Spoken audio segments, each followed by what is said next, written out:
Pessoal, pedir a atenção de vocês agora, concentrar. Não falta mais uns 15 minutinhos, acho que eu termino aqui. Aí eu libero vocês para conversar, tá bom? Então vocês colaboram comigo, depois vocês têm um tempo livre aí. Tá? Então, preste atenção, vamos lá, para mim finalizar.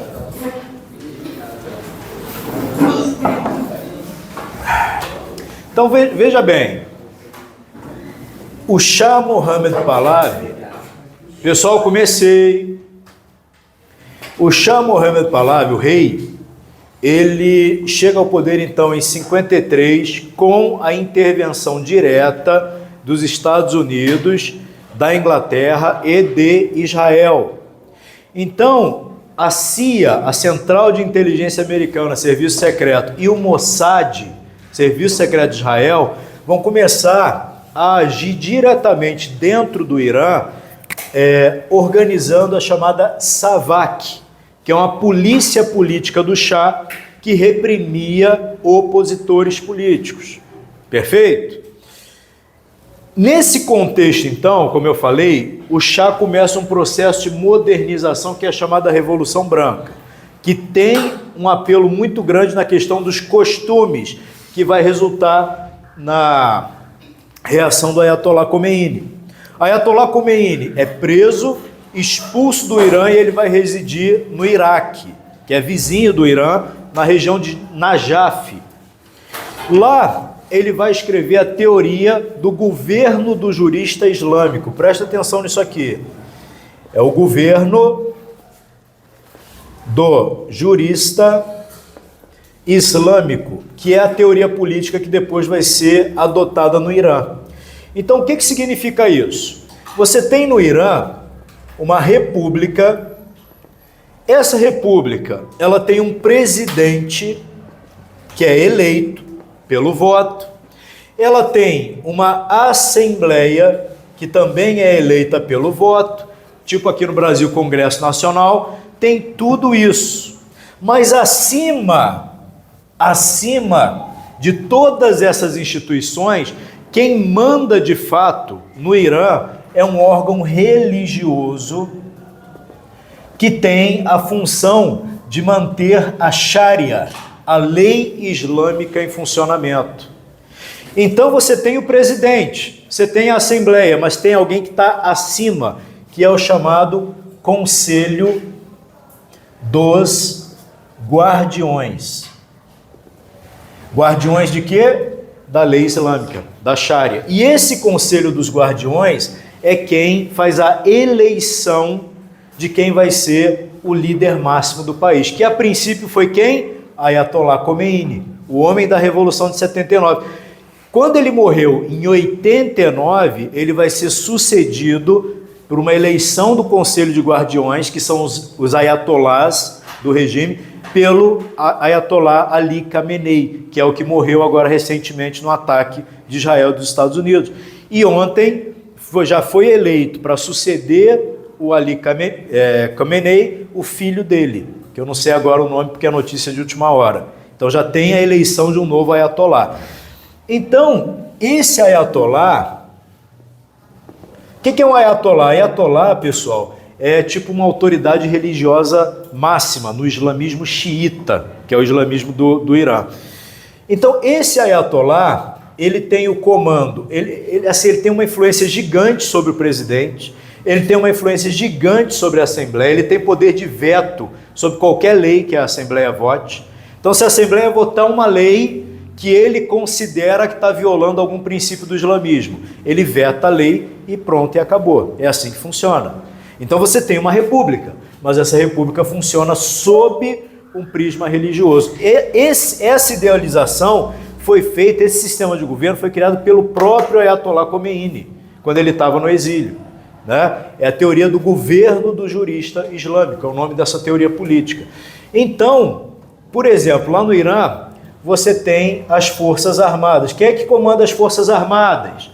O Ayatollah, o chefe, Ayatollah Khomeini, agora o filho dele. Quem comanda a chamada Guarda Revolucionária, que é tipo uma elite das Forças Armadas, só que fora das Forças Armadas, é uma guarda pessoal. É tipo assim, a guarda pretoriana, a guarda pessoal do Ayatollah, é comandada por ele também. Então ele tem muita influência, porque no final quem controla as armas controla tudo, né? Então se é ele que controla as armas, a Força Armada e a Guarda Revolucionária, é ele que tem o domínio do regime. Então isso aqui foi o que foi denominado de uma teocracia. Por isso que se diz que lá no Irã você tem um governo de uma teocracia, porque Deus, né? Um governo da religião acima de tudo. Isso é um caso único no mundo islâmico. Não existe nenhum outro país islâmico que vive uma teocracia, tá? Alguns países islâmicos são secularizados. Por exemplo, Turquia, Egito, né? Síria, Iraque. Outros países são monarquias islâmicas. Arábia Saudita, Emirados Árabes, Catar. Então você tem uma monarquia, um rei. Esse rei ele é islâmico, mas não são os religiosos que governam. O único país onde os religiosos governam diretamente é o Irã, beleza? Tá, vamos voltar para a situação aqui. Beleza, o Ayatollah Khomeini ele estava no exílio. Como é que ele conseguiu chegar ao poder? A partir de 1977, 78, a partir de 1977, 78, vai começar a explodir no Irã uma série de manifestações populares muito grandes contra o governo do Shah Mohammad Pahlavi. O que causou isso principalmente vai ser uma grande crise econômica, tá? Por que vai acontecer essa crise econômica, pessoal? Primeiro, quando ele faz a Revolução Branca, em 1963, uma das coisas que o Shah vai tentar fazer vai ser um processo de reforma agrária. Ou seja, ele vai começar a tirar terras dos grandes latifundiários, dos religiosos que tinham muitas terras, e vai desapropriar, outras vai indenizar e vai começar a distribuir essas terras em pequenos lotes para camponeses. Então a ideia dele até que não era ruim, a ideia dele era basicamente criar uma espécie de classe média no meio rural, porque no Irã daquela época era tipo um feudalismo ainda, você tinha grandes senhores de terra que tinham muitas terras e os camponeses trabalhavam para ele. Então ele idealizou isso, vou criar uma classe média no campo, vou fazer uma reforma agrária. Ele foi lá, tirou as terras dessas pessoas poderosas que se voltaram contra ele e deu para os camponeses. Só que deu certo? Não deu certo, porque esses camponeses eles não conseguiam cultivar a terra que eles tinham. Eles não tinham dinheiro para comprar sementes, eles não tinham maquinário suficiente, entendeu? Ou seja, no final, o que eles tiveram que fazer? Entregar a terra e migrar para as cidades. Aí o que aconteceu? As cidades iranianas começaram a crescer desordenadamente num processo de migração, com muita favelização. Muita gente, assim, numa situação de pobreza extrema, vivendo ao redor das cidades iranianas. Essa massa popular é que vai ser grande parte da revolta contra o rei. Vocês estão entendendo? Outra coisa, olha que irônico. O Irã, ele entrou em crise por ter dinheiro demais. Como é que é isso, professor? Em 1973, vai acontecer um episódio, a gente vai estudar mais para frente, que é a chamada crise do petróleo. Ou seja, em 1973, o preço do barril de petróleo vai ter uma disparada assim gigantesca, vai aumentar muito de preço. E como o Irã, a principal fonte de recurso do país é produção de petróleo, o Irã vai sair de uma receita, vamos dizer assim, de, sei lá, vai quadruplicar a receita do país. Se ele ganhava 5 bilhões de dólares por mês vendendo petróleo, ele vai passar a ganhar 20 do dia para a noite. Muito dinheiro. E aí, o Shah vai cometer um erro que ele vai começar a jogar todo esse dinheiro na sociedade, comprando um monte de coisa, fazendo coisas faraônicas, obras gigantescas, comprando coisa que não acabava mais do mundo ocidental. Jogou todo esse dinheiro na sociedade. Por mais estranho que isso possa parecer, isso gera crise, porque isso gerou uma inflação. As coisas começaram a aumentar muito de preço, porque tinha muito dinheiro circulando, isso saiu de controle e o preço dos produtos começou a saltar e as pessoas mais pobres começaram a não ter mais acesso, às vezes, itens básicos de sobrevivência. Então, olha que coisa, né? Um país entrar em crise por excesso de dinheiro, não falta de dinheiro, por causa de erros econômicos. Quando chega em 1977, a situação se torna crítica e você começa a ter manifestações gigantescas, multidões indo às ruas contra o Shah, contra o rei do Irã. E aí, você tem a junção de várias classes sociais. Você tem as pessoas mais pobres, você tem uma elite financeira que se volta contra ele, que eram os chamados bazares. Então, o principal centro econômico do Irã era o chamado bazar, onde tinha muito comércio e tal. O Shah, para combater a inflação, que estava tudo subindo de preço sem controle, ele começa a se voltar contra esses vendedores, obrigando eles a baixar o preço e criando mecanismos de fiscalização contra eles. E aí esse pessoal rico, o que eles vão fazer? Se voltar contra o Shah e começar a financiar o Ayatollah Khomeini, na ilusão de que se o Ayatollah Khomeini tomar o poder, a situação deles vai melhorar. Você entendeu? Então você tem uma coalizão de forças, de gente rica, de gente pobre, se armando contra o rei do Irã. O Ayatollah Khomeini, que estava no Iraque, ele fica com medo de ficar no Iraque. O Iraque é vizinho do Irã. Ele falou, podem tentar me matar, porque apesar de eu não estar no Irã, nas manifestações eu sou quem é aclamado como o possível futuro líder do Irã. O que ele faz? Ele viaja para a França e vai passar a residir na França, bem longe. Lá na França, ele começa a receber visitas da imprensa ocidental, que começa a endeusar ele, como se ele fosse uma espécie de Mahatma Gandhi do mundo islâmico. Sabe o Gandhi, aquele líder pacifista da Índia, da não violência? Olha só como a mídia é um troço ignorante ao extremo, imprensa é ignorante ao extremo. Você quer ficar tapado, você lê notícia desses jornais aí, Globo, que esses jornalistas são um bando de ignorantes. Sempre foram. Aí eles foram lá ficar babando o ovo do Ayatollah Khomeini lá, o grande líder do Irã. Só que o cara é um terrorista maluco. Vocês estão entendendo o nível de alucinação desse povo? Pra você ter noção do nível de alucinação, os grandes intelectuais da esquerda daquela época, né? Jean-Paul Sartre, Michel Foucault, né? Eles vão lá e apoiar o Ayatollah Khomeini. Vocês estão entendendo? O grau de birutice desse pessoal.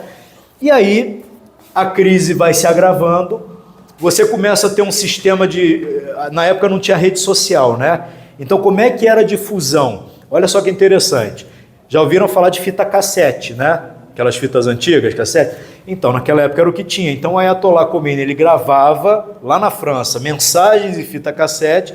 Fita cassete você reproduz facinho, né? Qualquer pessoa que tem um gravador de cassete em casa, todo mundo tinha, você bota uma para rodar e grava outra. Então, você vai reproduzindo. E aí eles iam reproduzindo em massa aquelas fitas cassete, distribuindo entre a população, e a mensagem do Ayatollah Khomeini ia chegando no povo. Essa mensagem religiosa de volta aos costumes antigos, junto com a mensagem de melhoria econômica.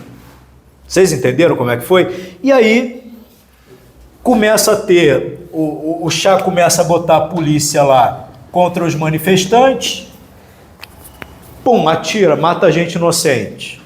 Aí tinha um costume lá no mundo islâmico, que depois de 40 dias da morte, eles faziam uma passeata para lembrar o morto. Pum, matava mais gente. E aquilo foi crescendo aquelas manifestações.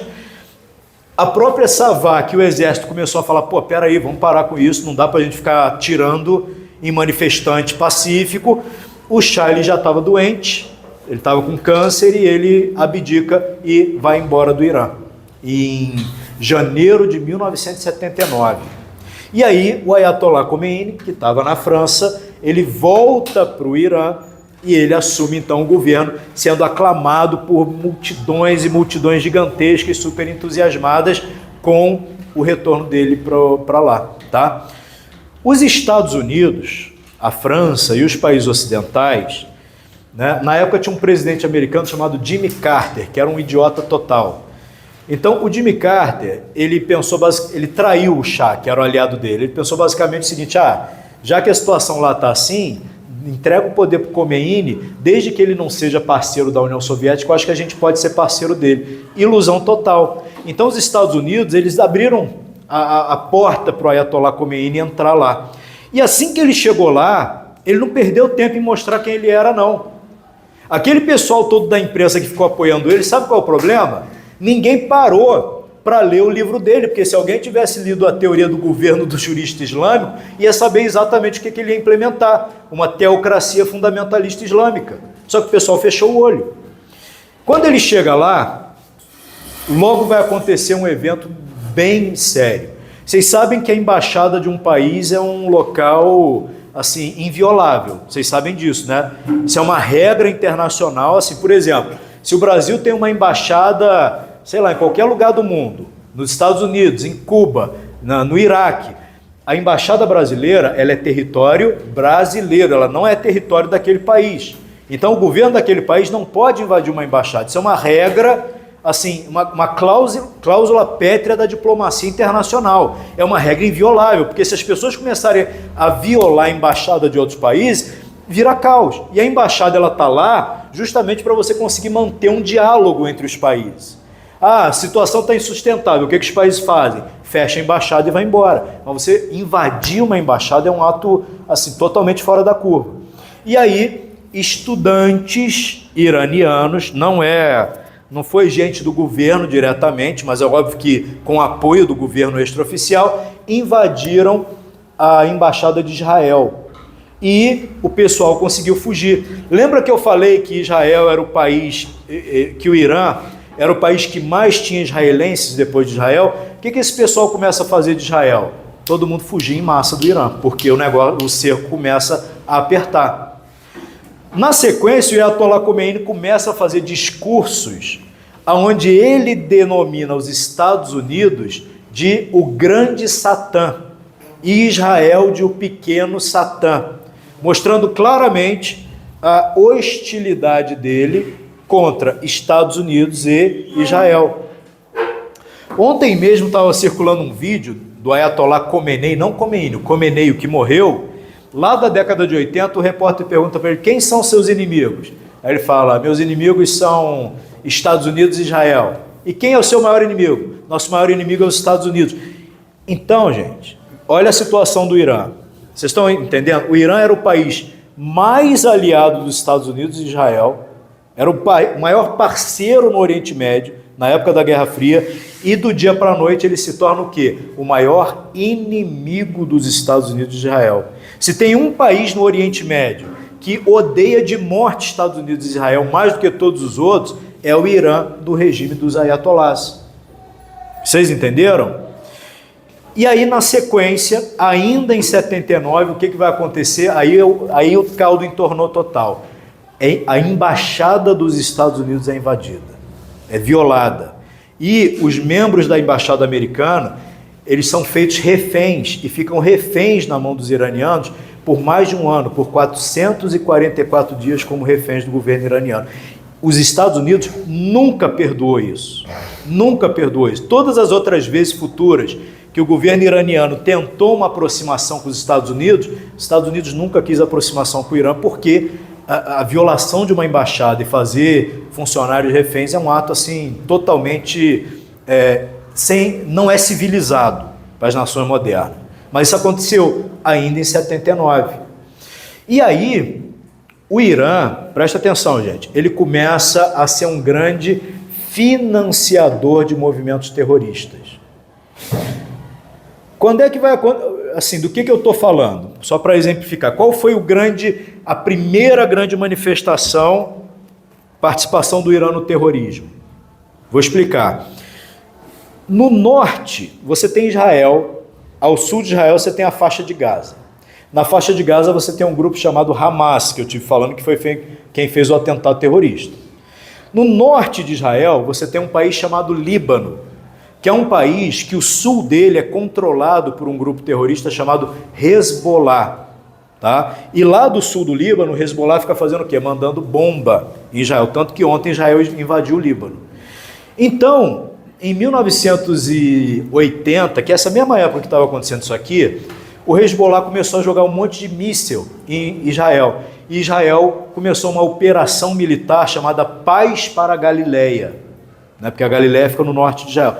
Paz para a Galileia. O que era basicamente essa operação? Israel invadiu o sul do Líbano, dominou o sul do Líbano para criar uma zona de segurança para não ficar recebendo mísseis Desculpa, na época não era nem o Hezbollah que estava lançando mísseis, era a OLP, Organização pela Libertação Palestina.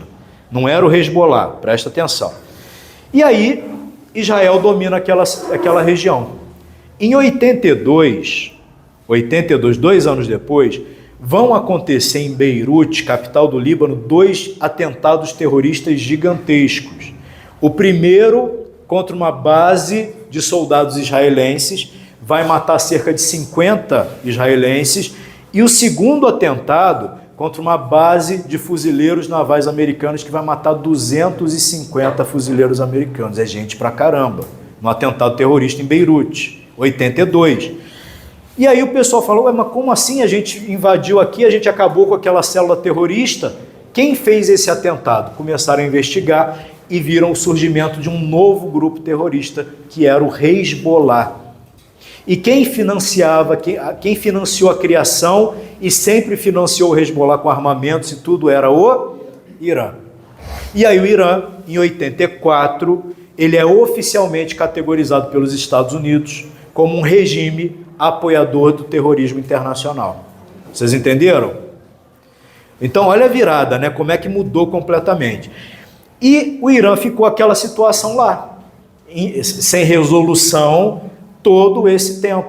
Em 89, Khomeini morre, como eu falei, ele é sucedido pelo Khamenei, que morreu agora, e agora foi sucedido pelo filho, que eu ainda não sei exatamente o nome. Vocês entenderam? Mas os Estados Unidos nunca se meteu lá. Nunca se meteram lá, até recentemente. Qual é o problema? Vamos lá.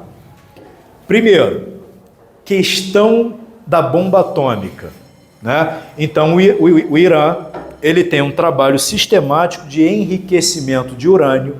Eles afirmam que é para fins pacíficos, mas Estados Unidos e Israel falam o quê? Que eles estão enriquecendo urânio para ter uma bomba atômica.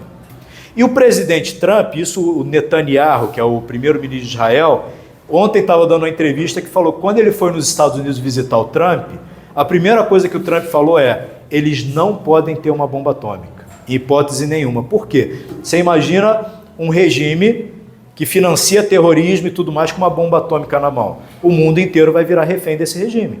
Então eles falaram, eles não podem ter uma bomba atômica. E aí, por conta disso, alguns meses atrás, teve um primeiro ataque, que foi a Operação Midnight Hammer, que foram os aviões B-12 lá dos Estados Unidos, e jogaram bombas em instalações nucleares do Irã. E agora, eles estão invadindo, a guerra agora estourou de vez e está todo dia, alguns dias rolando bombardeio direto sobre o Irã, e a guerra está só aumentando lá. Parece que dessa vez eles resolveram entrar para acabar com a situação de vez e mudar o Irã de lado mais uma vez. Vocês estão entendendo? Então isso é uma coisa, é uma coisa de 47 anos, essa Revolução Islâmica, ela já tem 47 anos. E agora eles estão operando. Então, a questão da bomba atômica é uma questão séria. É claro que é sério. Então o Irã está enriquecendo o urânio. O que os Estados Unidos fez? Vocês estão apoiando terrorista, aquele negócio de sanção. Sabe sanção?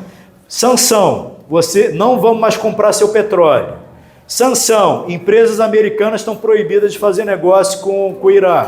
E os Estados Unidos foram sancionando o Irã ao longo do tempo, aumentando as sanções. Em 2012, você teve... Estou terminando, gente. Estou terminando. Em 2012... você teve uma série de sanções pesadas contra o Irã.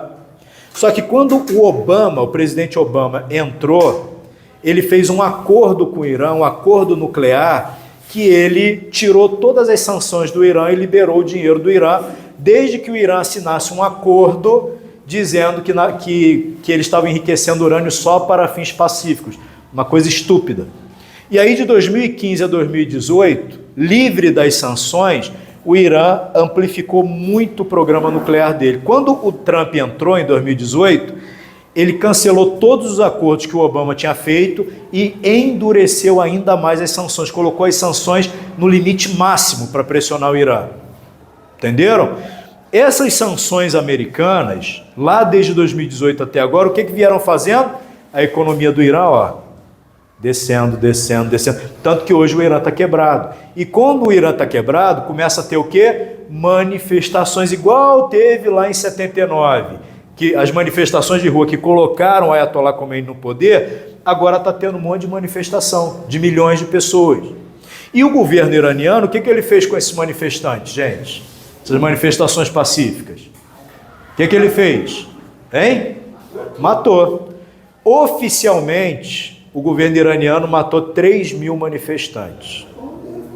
Extraoficialmente, órgãos lá de dentro do Irã falam na casa de 33 mil pessoas que foram mortas pelo regime para conter as manifestações. Ou seja, né?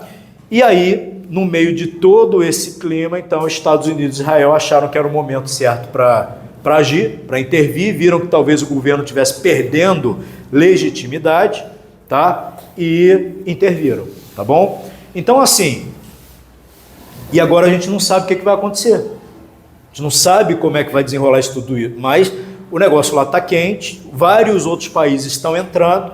Ontem eu vi uma notícia que a Turquia interceptou um míssil do Irã. A Turquia é da OTAN, ela acionou a OTAN já, porque foi agredida, entendeu? A Inglaterra já falou que vai entrar para conter não sei o quê. Os outros países árabes estão recebendo bomba do Irã. O Irã está mandando bomba em cima da Arábia Saudita, do Catar, dos outros países todos, para pressionar pelo fim da guerra. Então o negócio só está escalando lá. E o que vai dar isso a gente não sabe ainda. Então esse é o panorama do que está acontecendo. Entenderam isso? Então é basicamente isso. Tem mais alguma coisa que eu ia falar?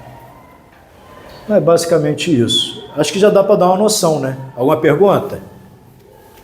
Nenhuma pergunta? Vocês entenderam? Fala. Eu acho que isso, ó, a professora Carla chegou a comentar isso ontem. Eu acho que isso pode ser agravado como se fosse, tipo, na época, uma terceira guerra mundial? Pode. Eu acho que provavelmente a gente está indo para isso mesmo, uma terceira guerra mundial. Não só por causa do Irã, mas por causa da guerra de Israel com Hamas, a questão lá da guerra da Ucrânia também. Então, assim, o que acontece? Você tem hoje, veja bem, a delimitação de blocos de países. E os Estados Unidos, ele mudou completamente a política externa dele, passou para uma política intervencionista e agressiva. E coisa que não fazia há décadas que os Estados Unidos não agia assim. Estão entendendo? Então, por exemplo, os Estados Unidos acordou e falou, porra, a China está crescendo pra caramba ali, a China está junto com a Rússia, que é a maior potência nuclear do mundo. Se eu ficar dormindo aqui, daqui a pouco eu vou ser engolido. E aí eles começaram uma política de expansão. Então o que os Estados Unidos fizeram? Primeiro, chegou e falou assim, ó, o continente americano é meu. Eu não quero China nem Rússia aqui no continente americano, não.